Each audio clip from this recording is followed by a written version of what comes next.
Dear students, as you know, in my previous video, I have discussed about meaning of income tax and constitutional provisions regarding taxation. और जिसमें आपने देखा कि income tax एक direct tax है जो किसी भी करदाता की टोटल इनकम पर चार्ज किया जाता है इनकम टैक्स एक्ट 1961 के प्रोविजंस के अकॉर्डिंग।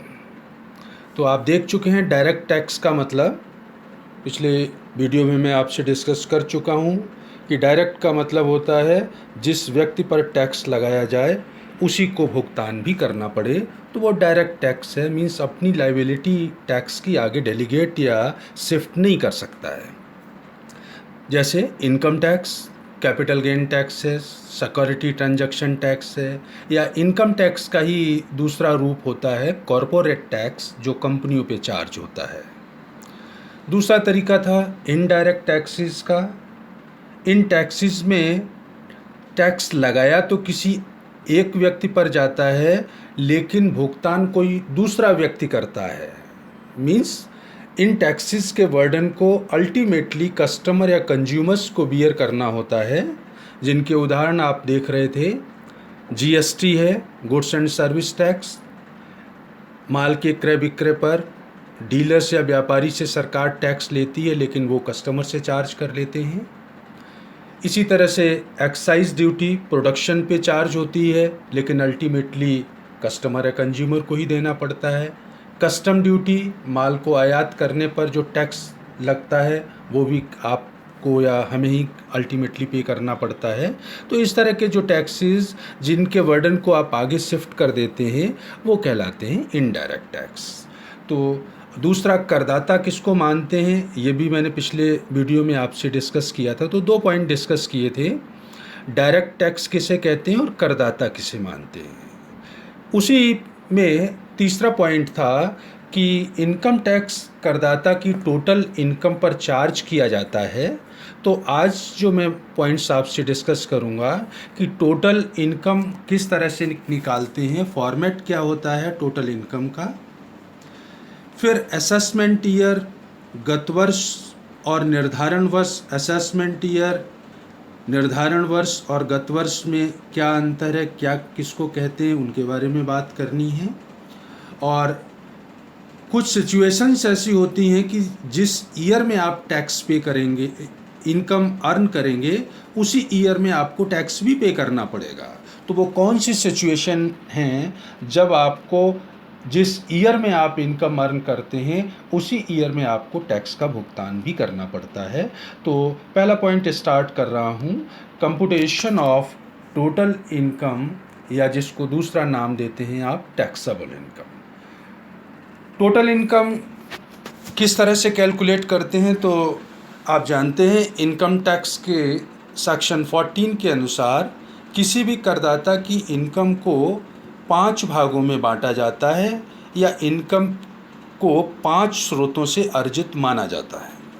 पहला प्रकार होता है इनकम फ्रॉम सैलरीज, वेतन से आय। जो लोग सर्विस में हैं और नौकरी की वजह से अपने एम्प्लॉयर से उनको जो भी प्राप्त होता है वो कहलाता है वेतन से आय। अगर आप अपने मकान संपत्ति को किराए पर देते हैं और किराए से आपको कुछ इनकम होती है तो वो दूसरे हेड में लिखी जाती है इनकम फ्रॉम हाउस प्रॉपर्टी। अगर आप कोई बिजनेस करते हैं या आप कोई पेशेवर व्यक्ति हैं, डॉक्टर हैं, चार्टर्ड अकाउंटेंट हैं, वकील हैं, तो बिजनेस या प्रोफेशनल एक्टिविटीज़ से आपको जो प्रॉफिट या लॉस होगा वो तीसरे पॉइंट में रिकॉर्ड किया जाएगा, जिसका नाम होता है profits and gains of business और प्रोफेशन, व्यापार पेशे से आए। चौथा पॉइंट होता है हमारा कैपिटल गेन्स का, पूंजीगत लाभ। पूंजीगत या स्थायी संपत्तियों को बेचने पर जो लाभ या हानि होगा उसको शो किया जाएगा चौथे हेड में, जिसको आप कहते हैं पूंजीगत लाभ या कैपिटल गेन्स। तो 4 तो ये स्पेसिफिक हेड हो गए, वेतन से आए, मकान संपत्ति से आए, व्यापार व पेशे से आए और पूंजीगत लाभ। इसके अलावा जितने भी अन्य सोर्सेज से आपको इनकम प्राप्त होगी, सपोज आपको डिविडेंड मिला है, इंटरेस्ट मिला है, आप लॉटरी में कोई इनकम जीत गए हैं, तो ये जितनी भी तरह की शेष इनकम्स हैं वो सब 5वें हेड में रिकॉर्ड की जाती हैं, जिसको आप कहते हैं इनकम फ्रॉम अदर सोर्सेज। तो 5 तरह की इनकम होती है। पांचों तरह की इनकम को किस तरह से कैलकुलेट करना है, इसके लिए नियम बने हुए हैं। उन नियमों के अकॉर्डिंग आप पांचों हेड की इनकम निकाल लेंगे और उसका टोटल कर लेंगे, तो ये जो टोटल होता है वो कहलाता है ग्रॉस टोटल इनकम या GTI। ग्रॉस टोटल इनकम में से आगे चल के आप पढ़ेंगे कि जो एसएससी या करदाता हैं उनको इनकम टैक्स में कुछ छूट दी जाती हैं। तो डिडक्शंस जो कटौतियां हैं उन कटौतियों को मैं घटा दूंगा। ये कटौतियां 80C से लेकर के 80U सेक्शंस के बीच में बताई गई हैं। आपको जो भी कटौती मिल सकती होगी वो कटौती आपकी ग्रॉस टोटल इनकम में से लेस कर दूंगा, तो बैलेंस आ जाएगा टोटल इनकम या टैक्सेबल इनकम। इस टोटल या टैक्सेबल इनकम पर टैक्स लगाया जाता है। तो कल जो मैं बात कर रहा था आपसे कि किसी भी करदाता की टोटल इनकम पे टैक्स लगता है इनकम टैक्स एक्ट के प्रोविजंस के अकॉर्डिंग। तो टोटल इनकम का मतलब पांचों हेड्स की इनकम को जोड़ लीजिएगा, जो भी आपको कटौतियां मिल सकती हैं वो घटा दीजिए, और बैलेंस जो आएगा वो कहलाएगा टोटल इनकम या टैक्सेबल इनकम। टोटल इनकम पे टैक्स कैसे लगाते हैं इसके बारे में ब्रीफ में मैंने लिख दिया है।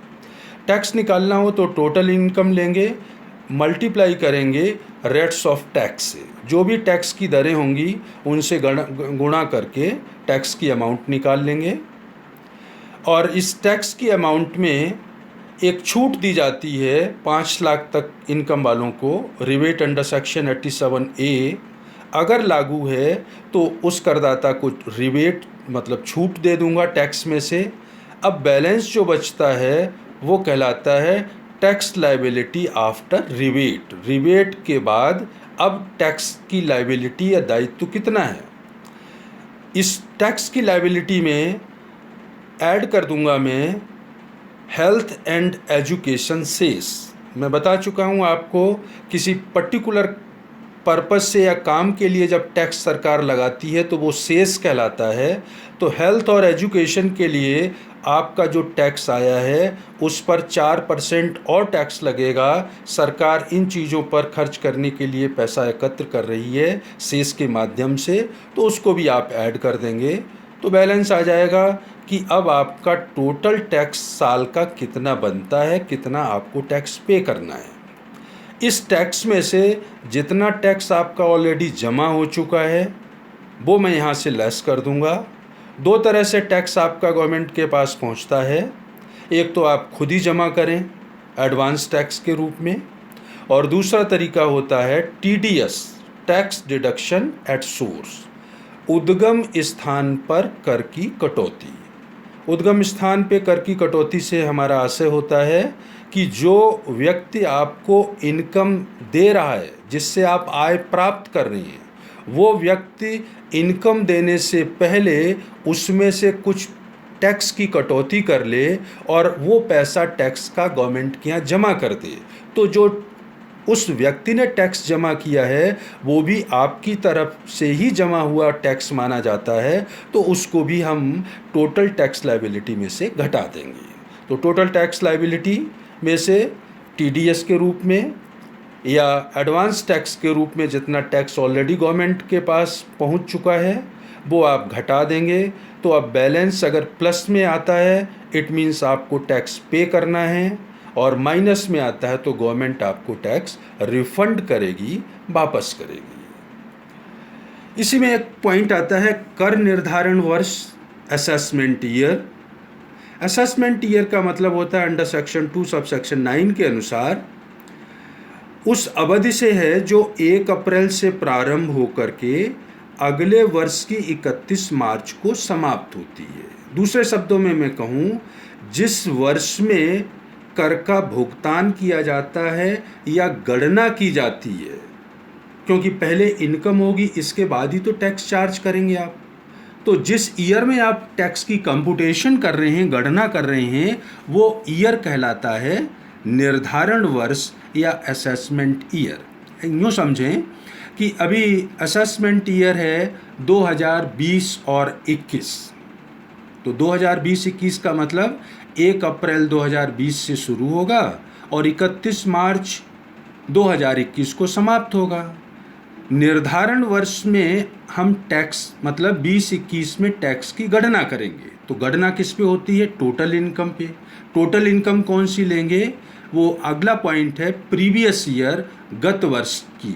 तो गत वर्ष, इससे पिछला वाला जो वर्ष होता है वो गत वर्ष कहलाएगा। 20-21 में जब मैं टैक्स की कंप्यूटेशन करूँगा तो टैक्स की कंप्यूटेशन करते समय मुझे इनकम जो लेनी होगी वो 19 और 20 की लेनी होगी। तो अगला पॉइंट देखिएगा, गत वर्ष का। तो गत वर्ष से मतलब अंडर सेक्शन 3 कर निर्धारण वर्ष से ठीक पूर्व वाले वित्तीय वर्ष को गत वर्ष कहा जाता है। कर निर्धारण वर्ष जो भी होगा उससे ठीक पहले के 12 माह की जो अवधि होगी, फाइनेंशियल ईयर होगा, वो गत वर्ष कहलाएगा। ये भी 1 अप्रैल से प्रारंभ होता है, 31 मार्च को समाप्त होता है। दूसरे सिंपल शब्दों में मैं कहूँ तो टैक्स की गणना करने के लिए जिस वर्ष की इनकम ली जाती है वो इनकम वाला ईयर कहलाता है प्रीवियस ईयर या गत वर्ष। पॉइंट क्लियर है? निर्धारण वर्ष का मतलब जिस ईयर में टैक्स की गणना की जाती है। गणना 20-21 में कर रहा हूँ तो इनकम कौन से ईयर की लूँगा? 19 और 20 की। चाहे निर्धारण वर्ष हो चाहे गत वर्ष हो, दोनों ही 1 अप्रैल से शुरू होते हैं और 31 मार्च को समाप्त होते हैं। एक सामान्य नियम भी है, गत वर्ष की आय पर संबंधित कर निर्धारण वर्ष में कर लगता है। मीन्स गत वर्ष की आय पर कब कर लगेगा? उससे संबंधित निर्धारण वर्ष में, और निर्धारण वर्ष गत वर्ष से 1 साल आगे चलता है। लेकिन ये जो जनरल नियम है कि गत वर्ष की आय पर निर्धारण वर्ष में टैक्स लगता है, इस नियम के कुछ अपवाद भी हैं, जिनमें टैक्स जिस ईयर में आप अर्जित करेंगे उसी वर्ष में आपसे चार्ज कर लिया जाएगा। अभी तो मैं आपसे कह रहा था 19-20 में मेरी जो इनकम होगी उस इनकम पर टैक्स की कंप्यूटेशन 20-21 में की जाएगी। लेकिन कुछ स्थितियां ऐसी होती हैं कि 19-20 में आपने इनकम अर्जित की है तो टैक्स की कंप्यूटेशन या गणना भी 19-20 में ही कर दी जाएगी। वो परिस्थितियां कौन सी हैं उनके बारे में मैं आपसे डिस्कस कर रहा हूं। तो देखिएगा, पहला पॉइंट है अनिवासियों की समुद्री जहाज द्वारा व्यापार से आय। अगर कोई अनिवासी करदाता को भारतीय बंदरगाह से सामान, डाक, यात्री आदि ले जाने के लिए कोई किराया प्राप्त हुआ है तो उस प्राप्त राशि का 7.5% टैक्सेबल माना जाएगा। और जिस वर्ष में वो आय उपार्जित हुई है, 19-20 में उसको किराया मिला है तो 19-20 में ही उसको टैक्सेबल मान के टैक्स की गणना कर दी जाएगी। अगर उसका कोई भारत में प्रतिनिधि या एजेंट है तब तो उसका रेगुलर असेसमेंट हो जाएगा। अदरवाइज विदेशी कोई जहाज आया और यहाँ से किराया लेकर के चला गया तो अब अपन विदेश में जाके टैक्स कैसे चार्ज करेंगे? इसलिए इस परिस्थिति में जिस ईयर में उसको पैसा मिला है उसी ईयर में उसका असेसमेंट भी कर देते हैं और टैक्स उससे जमा करा लेते हैं। सिमिलर एग्जाम्पल है भारत छोड़कर जाने वाले व्यक्तियों की आय। भारत छोड़कर अगर कोई व्यक्ति जा रहा है और भारत वापस आने का उसका कोई इरादा भी नहीं है तो जिस वर्ष में वो भारत छोड़कर जा रहा है उस वर्ष का टैक्स उसी वर्ष में उसको चुकाना होगा। 19-20 में आप छोड़ के जा रहे हैं, अब आप आएंगे ही नहीं, कोई संभावना नहीं है, तो सरकार अब आप पे जो टैक्स बनता है वो इसी साल अभी आप 19-20 में ही आपका असेसमेंट कर देगी और आपसे टैक्स भरवा लिया जाएगा, जमा करा लिया जाएगा। कई बार टैक्स बचाने के लिए कुछ लोग संपत्तियों का हस्तांतरण कर देते हैं। अगर आयकर अधिकारी की राय में कोई करदाता टैक्स बचाने के उद्देश्य से अपनी संपत्ति किसी दूसरे व्यक्ति को ट्रांसफ़र कर देता है तो ऐसी स्थिति में आय का निर्धारण तुरंत कर दिया जाएगा, वेट नहीं किया जाएगा कि इस 19-20 अभी है तो अगला असेसमेंट ईयर 20-21 में हम कंप्यूटेशन करें। अगर टैक्स बचाने के लिए कोई संपत्ति का ट्रांसफ़र करता है तो सेम ईयर में ही उसका असेसमेंट कर दिया जाता है। व्यापार बंद होने की दशा में अगर मैं कोई बिजनेस चला रहा था और बिजनेस बंद हो गया तो ऐसी स्थिति में आयकर अधिकारी पिछले गत वर्ष की समाप्ति से जिस तारीख को मैंने बिजनेस बंद किया है उस डेट तक की इनकम या प्रॉफिट कैलकुलेट कर लेगा और उस पर टैक्स की गणना करके तुरंत ही टैक्स की अमाउंट कैलकुलेट करके बता देंगे जो हमें जमा करनी होगी। क्योंकि जब मैंने बिजनेस ही बंद कर दिया तो हमारे लिए आगे असेसमेंट ईयर का कोई मतलब नहीं है। हमने जिस मंथ तक काम किया है तो उस मंथ तक की जो भी इनकम होगी वो निर्धारण अधिकारी उस पर टैक्स की कंप्यूटेशन कर देगा। इसी तरह से अल्प अवधि के लिए स्थापित निकाय, कोई भी व्यक्तियों के संघ या समुदाय जो विशिष्ट उद्देश्य के लिए स्थापित किए गए और जो गत वर्ष की समाप्ति से पहले ही समाप्त हो जाने वाले हैं, पर्टिकुलर पर्पस के लिए बनाए थे, उद्देश्य पूरा हुआ तो समाप्त कर दिया।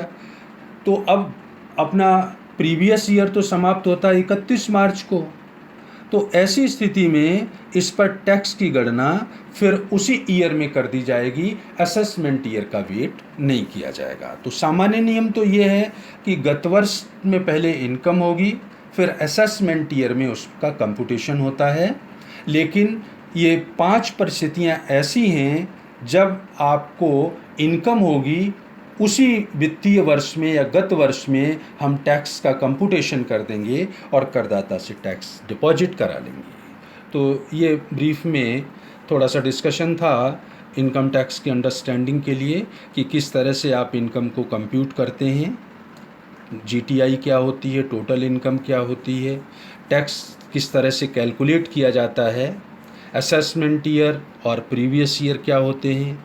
जनरल नियम है कि असेसमेंट ईयर में प्रीवियस ईयर की इनकम पे टैक्स लगता है, लेकिन इसके कुछ एक्सेप्शंस हैं। वो 5 एक्सेप्शंस कौन कौन से हैं उनको मैंने आपसे ब्रीफ में डिस्कस किया। तो आज के लिए इतना ही, नेक्स्ट टर्न पे फिर आपसे बात करेंगे। Thank you.